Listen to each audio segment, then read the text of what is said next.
Hello, scientists. Miss Armgardt back for part B of activity 12. So, folks, for part B, we are going to make an electromagnet. We are going to use this plastic tube, this red wire, and a little bit of tape. So, take off a little piece of tape. You're going to hold the wire so that, I don't know, about, a pinky's worth sticks off, and then you are going to secure it with a little bit of tape.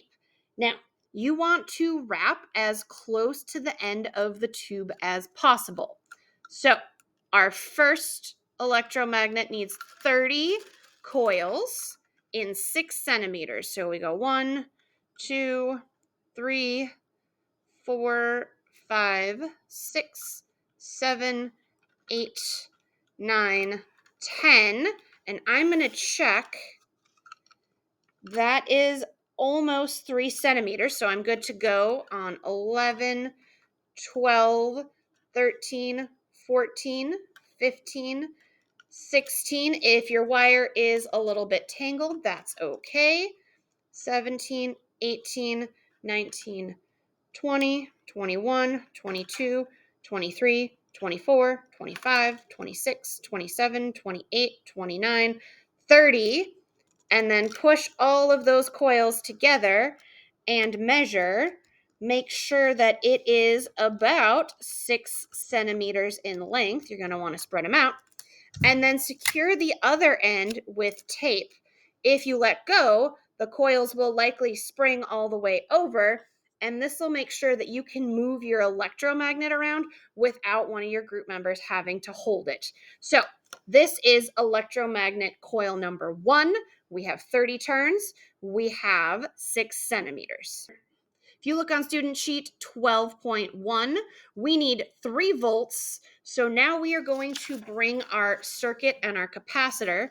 Each of these batteries is 1.5 volts. So when you connect them together, it makes 3. So let's look at our capacitor setup here.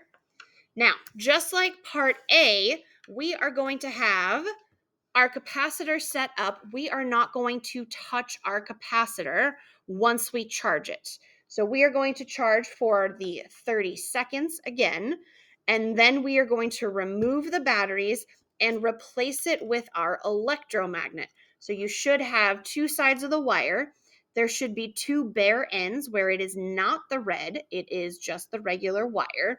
And then we are going to measure how far our electromagnet moves a compass. All right. We are going to throw the switch to stop the charging, disconnect our battery, move our battery. Now you are going to need, you'll notice, to put your coil on the paper. So put the coil on the paper. We are not throwing the switch because we're not ready. If you had this switch closed, your electromagnet would be going before you even finish measuring. So you're going to place the compass, and then you have to move everything so that the compass faces north.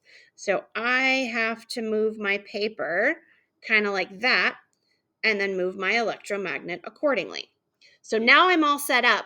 Now again, I have not touched the capacitor. It hasn't discharged yet. So I am going to throw the switch and watch as the compass needle pointed all the way over here. The compass needle will move again back towards north as the charge is dissipating. So you would then open up your switch, you would take off your electromagnet, and then you need to double check what is the next coil length that I need and how much voltage. The next one is 1.5. So you're going to pull your batteries apart and you're going to use just one battery. Now, if for some reason you're like, but Armgardt, I did everything right, but the compass needle didn't move, double check your capacitor with the light bulb. You still have use of the light bulb, but don't do it every time because you want all of your magnetism to move this compass instead of light the light bulb. So once you have finished measuring the angle of degrees, calculate the coil density. Notice it says turns per centimeter. Number 5, you are going to try and do the biggest, strongest electromagnet you can based on all of your data here. So number 5 should be your biggest angle, your biggest measurement of all. Once you have completed this, move on to the next slide. There is reading, there are videos, there's all sorts of things for you to do. As a reminder, no video games when you are done. Find something else to do. This is Miss Armgardt saying good luck, folks.